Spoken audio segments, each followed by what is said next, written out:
मेरे प्यारे प्यारे नन्हे मुन्ने बच्चों, नमस्कार। मैं आज आप लोगों को क्लास 7th का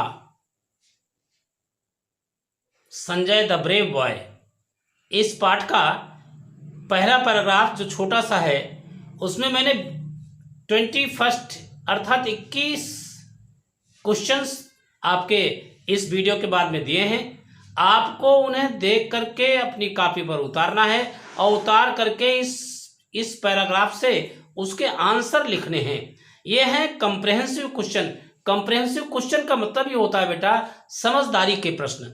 समझदारी के प्रश्न, उसमें अपनी बुद्धि लगाइए, थोड़ा दिमाग लगाइए। दिमाग लगाने के बाद जब थोड़ा आप उस चीज को जाएंगे तभी तो मेरे बच्चे आपको आएगा। इसलिए ध्यान से इस वीडियो को देखिए, बहुत ध्यान से समझिए और उसके अंत में जो प्रश्न दिए गए हैं उन प्रश्नों का उत्तर आप अपनी कॉपी में स्वच्छतापूर्ण करें। इन्हें कहते हैं कंप्रेहेंसिव क्वेश्चंस। इसलिए कंप्रेहेंसिव जानने के लिए आज मैं ये वीडियो दे रहा हूं। आगे आपको मैं जल्दी से जल्दी जो पाठ है पूरे पाठ की हिंदी भेजूंगा।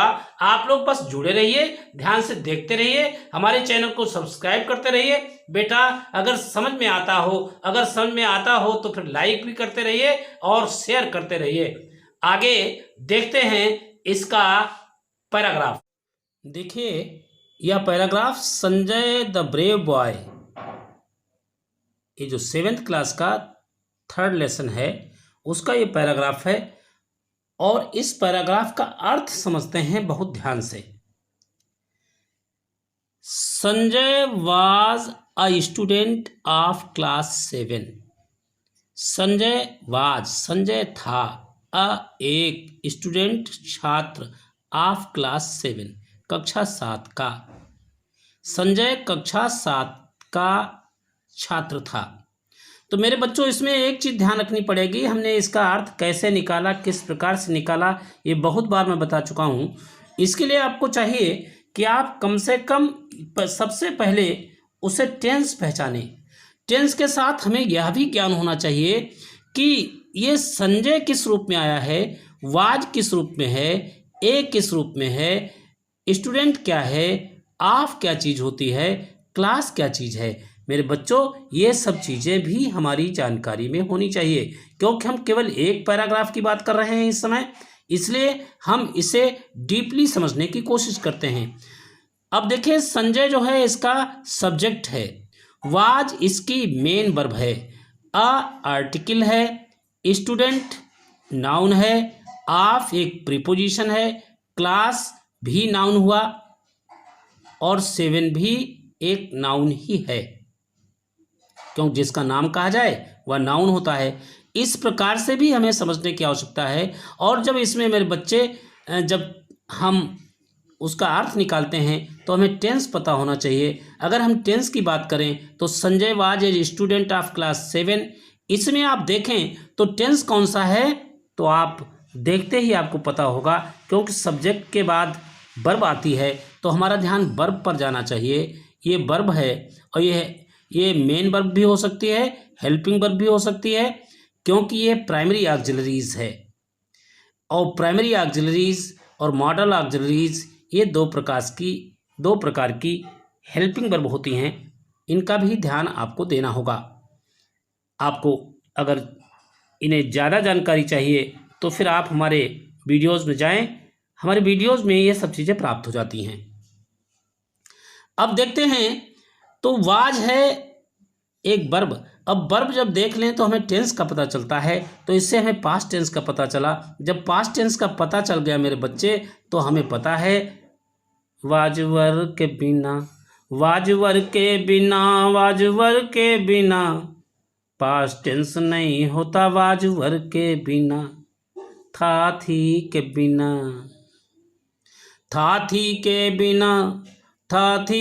बिना पास्ट टेंस नहीं होता, था थी के बिना। ये कविताएं भी मेरे बच्चे हमने अपने वीडियोज़ में डाली हैं, आप चाहें तो देखें। इस प्रकार से आपको जानकारी मिल जाएगी कि ये वास्तव में इसका अर्थ कैसे निकलेगा।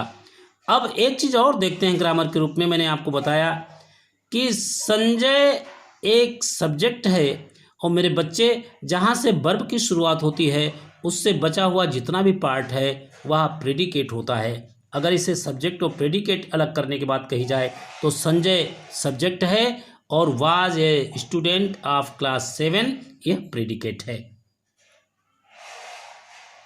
अब इसी में अगर आपको क्वेश्चन पूछा जाए who was a student of class 7 तो मेरे बच्चे इसका आंसर आपको देना पड़ेगा Sanjay was a student of class 7, क्योंकि आपको अंत में कुछ क्वेश्चन मिलने वाले हैं उनको अपनी कॉपी में उतार कर करना होगा, इसलिए ध्यान देते चलिए।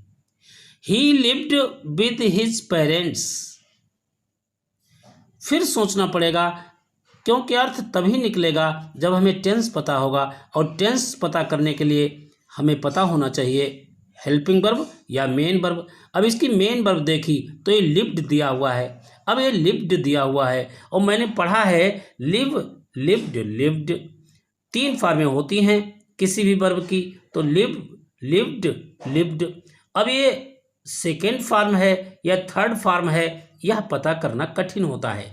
तो मेरे बच्चों हमेशा याद रखो थर्ड फॉर्म बिना किसी हेल्पिंग वर्ब के आ ही नहीं सकती, इसलिए क्योंकि यहाँ कोई हेल्पिंग वर्ब नहीं लगी हुई है इसलिए हम कह सकते हैं यह सेकेंड फॉर्म है। और जब सेकेंड फॉर्म होगी तो ये तय होता है वह टेंस पास्ट इंडेफिनिट का ही होगा। और जब पास्ट इंडेफिनिट का होगा तो मेरे बच्चे अगर आपको टेंस आते हैं ना आते हों तो हमारे वीडियो में जाकर देखो। टेंस अगर आपको आते हैं तो आप इसका अर्थ निकालेंगे लिव्ड रहता था या रहा। ही लिव्ड वह रहता था, विद साथ में, हिज पेरेंट्स अपने माता पिता के साथ, इन द विलेज गांव में, शांतिपुर गांव में। तो मेरे बच्चे यदि कामा हटा दिया जाए और यहाँ नेम्ड लगा दिया जाए तो कामा की आवश्यकता नहीं पड़ेगी, तो अर्थ हो जाएगा वह शांतिपुर नामक गांव में अपने माता पिता के साथ रहता था। अब ये पेरेंट्स जो है इसका मतलब होता है माता और पिता।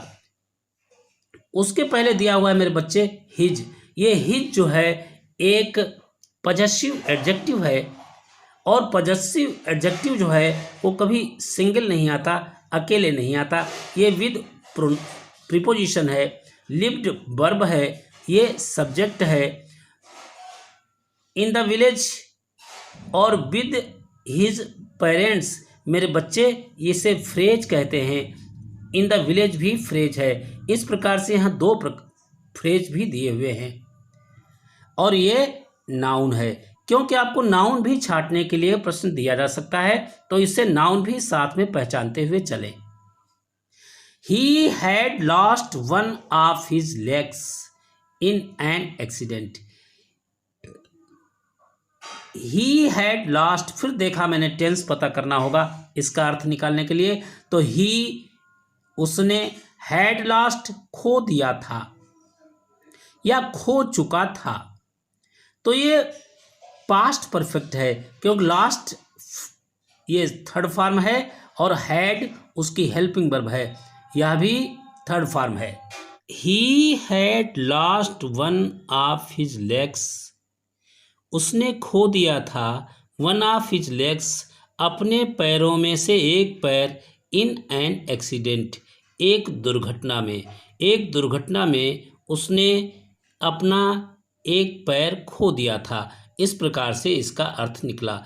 तो लेकिन मेरे बच्चे क्योंकि मुझे जानकारी चाहिए, अब यहाँ अर्थ कैसे निकला इसकी तो हमें पता करना होगा इसकी हेल्पिंग वर्ब या मेन वर्ब। अब मैंने देखा इसकी हेल्पिंग वर्ब जो है हैड है, लास्ट ये इसकी वर्ब है, हैड के साथ सदैव थर्ड फॉर्म ही आ सकती है, इसलिए मेरे बच्चे ये स्पष्ट हुआ हैड पास्ट टेंस में आता है और थर्ड फॉर्म आ जाए तो वह पास्ट परफेक्ट होता है।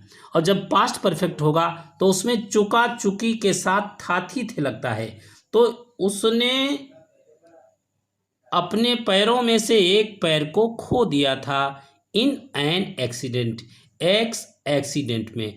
अब मेरे बच्चे अगर कह दिया जाए कि अगर यहाँ ही की जगह पर हु लगा दिया जाए तो किसने अपना पैर एक एक्सीडेंट में खो दिया था, तो हो जाएगा who had lost one of his legs in an accident, और क्वेश्चन मार्क लग जाएगा, आपको आंसर देना पड़ेगा। ही के स्थान पर या तो ही लिख दो या Sanjay, Sanjay had lost one of his legs in an accident, इसका आंसर हो जाएगा। लेकिन मेरे बच्चे, क्योंकि आपको ये भी पता करना है कि इन क्या है, इन एक प्रीपोजिशन है, एन क्या है, एक आर्टिकल है, एक्सीडेंट क्या है, एक नाउन है, हिज क्या है मेरे बच्चे, क्योंकि नाउन के पहले हिज आया है, ये पजेसिव एडजेक्टिव कहलाता है, और लास्ट है ये वर्ब है, हैड हेल्पिंग वर्ब है, और ही सब्जेक्ट है। अगर इसी में कह दें सब्जेक्ट प्रेडिकेट अलग अलग करो तो मेरे बच्चे ही को अलग कर दिया जाएगा, और had lost one of his legs in an accident, यह इसका प्रेडिकेट होगा। इस प्रकार से भी आप पढ़ते चलिए। अगला सेंटेंस देखते हैं, ही ऑलवेज फेल्ट, वह हमेशा महसूस करता था, दैट की everyone looked at his leg, कि हर कोई लुक्ड देखता था, एट हिज लेग उसके टांग की तरफ, पैर की तरफ, एंड लाफ्ड और हंसता था, एट द वे उस तरीके से, ही वॉक्ड जिस तरीके से वह चलता था, अर्थात पूरा अर्थ ये हुआ वह हमेशा महसूस करता था कि हर कोई उसके पैर की ओर देखता है और उसके चलने के तरीके पर लाफ्ड हंसता है। अब मेरे बच्चे इसको भी जानने की कोशिश करें। अगर ये मान लें कि एक अगर पूछ दिया जाए ये किस प्रकार का सेंटेंस है, तो मेरे बच्चों आपको कठिनाई हो जाएगी कि यह किस प्रकार का सेंटेंस है, क्योंकि आपको सेंटेंस तो केवल बताए गए एफर्मेटिव, नेगेटिव, इंट्रोगेटिव इस प्रकार से, और दूसरे प्रकार के सेंटेंस आपने सीखे ही नहीं, जबकि सेंटेंस दो प्रकार के होते हैं। सेंटेंस दो तरह के होते, एक भाव रखें एक स्ट्रक्चर, एक भाव रखें एक स्ट्रक्चर, सिंथेसिस में ये साथ चलें, एनालिसिस कर देती फ्रैक्चर। तो मेरे बच्चे दो प्रकार के सेंटेंस होते हैं, एक इमोशनल होते हैं और एक स्ट्रक्चरल होते हैं, रचना के आधार पर होते हैं। रचना के आधार पर चार प्रकार के वाक्य होते हैं, सिंपल, कॉम्प्लेक्स, कंपाउंड और मिक्स्ड। और भावना के आधार पे कोई चार बताता है, 5 और 6, अधिकतम 6 होते हैं, क्योंकि एफर्मेटिव और निगेटिव, इंट्रोगेटिव जान लो, एक्सक्लामेटरी, इंपरेटिव, ऑप्टेटिव को मान लो। बस ये इमोशनल है। अब इसमें अगर हम पूछें किस प्रकार का सेंटेंस है, तो मेरे बच्चों आपको बताना बड़ा पड़ेगा, भारी पड़ेगा, क्योंकि आपको पता ही आज तक नहीं चल पाया कि सेंटेंस कितने प्रकार के होते हैं, क्योंकि आपने 4 या 5 प्रकार के ही सेंटेंस पढ़े हैं, जबकि 2 प्रकार के सेंटेंस होते हैं, एक होते हैं स्ट्रक्चरल और एक होते हैं भावनात्मक, एक रचना के आधार पे। तो ये सेंटेंस रचना के आधार पे है, क्योंकि हम देखते हैं यहाँ पर देखें आप, तो ऑलवेज अगर कह दें तो ये बेटा एडवर्ब है, फेल्ट वर्ब है, दैट एक कंजक्शन है। अब जब दैट कंजक्शन होता है तो उसका अर्थ होता है कि, और दैट अगर प्रोनाउन है तो उसका अर्थ होता है वह। एवरीवन प्रत्येक, अब यहाँ पर देखें इसमें तो एक वर्ब ये आई फेल्ट, उसके बाद देखा तो ये लुक्ड आ गई दूसरी वर्ब, आगे देखा तो ये तीसरी वर्ब आ गई लाफ्ड, आगे और देखा तो चौथी वर्ब है। अर्थात एक सेंटेंस में कई वर्ब हैं, और ऐसे सेंटेंस या तो कॉम्प्लेक्स होते हैं या कंपाउंड होते हैं। जब आप बड़े होंगे तो ये सेंटेंस सीखेंगे, लेकिन पता तो होना चाहिए पहले से ही, कंपाउंड भी होते हैं, कॉम्प्लेक्स भी होते हैं, परंतु इसमें क्योंकि दैट कंजक्शन लगा हुआ है इसलिए इतना भाग तो कॉम्प्लेक्स है। लेकिन मेरे बच्चे बाद में ये कोऑर्डिनेट कंजक्शन एक होता है, एंड लग गया है, इसलिए यह सेंटेंस कंपाउंड होगा, और कंपाउंड और कॉम्प्लेक्स दोनों हैं, इसलिए इस सेंटेंस को हम मिक्स्ड सेंटेंस कहेंगे। सो इसीलिए ही ऑलवेज ट्राइड, इसलिए वह हमेशा ट्राइड कोशिश किया करता था, टू अवॉइड एक इन्फिनिटिव है, बच निकलने की, हमेशा कोशिश करता था बचने की, पीपल लोगों से, इसलिए वह हमेशा लोगों से बचने की कोशिश करता था।